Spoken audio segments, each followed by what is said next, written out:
বান্দরবানের আলীকদমে দুর্গম পাহাড়ি এলাকায় অতি বৃষ্টিতে ভেঙে পড়েছিল একটি প্রাথমিক বিদ্যালয় ও হোস্টেল।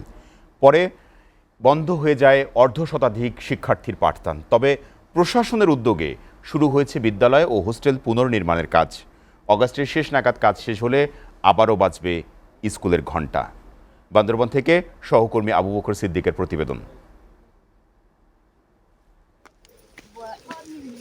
পাহাড়ের আঁকাবাঁকা পথ আর দুর্গম জনপদ পেরিয়ে শাখোলান পাড়া।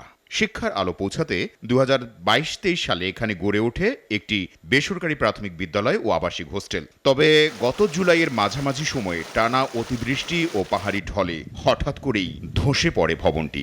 এতে অনিশ্চয়তায় পড়ে অর্ধ শতাধিক শিশুর পাঠদান। মেধার সাথে এই দেশ এবং পাহাড়কে এগিয়ে নিয়ে যাবে আর এই দেশকে সমৃদ্ধশালী করবে। 50-60 জনের মতন বন্যার কারণে অনেকে বাড়িতে চলে গেছে বা অন্য প্রতিষ্ঠানে চলে গেছে।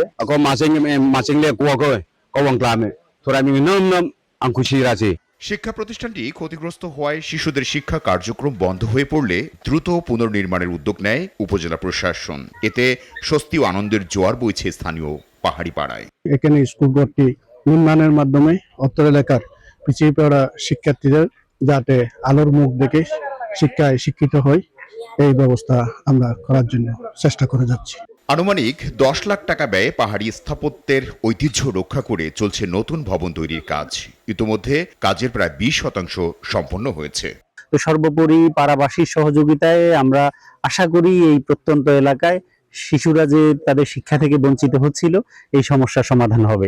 পাহাড়ের দুর্গম এই জনপদে একটি বিদ্যালয়ের মানেই শিশুদের ভবিষ্যৎ গড়ার ঠিকানা। দুর্যোগে অবকাঠামো ভেঙে পড়লেও দ্রুত পুনর্নির্মাণে আবারও সচল হতে যাচ্ছে শাখোলান পাড়া বিদ্যালয়। কাজ শেষ হলে এ পাহাড়ের বুকে ফের ধ্বনিত হবে শিশুদের কোলাহল, বাজবে কাঙ্ক্ষিত স্কুল ঘণ্টা। এদিকে হবে যে 14 এসএটিভি নিউজ ডেস্ক।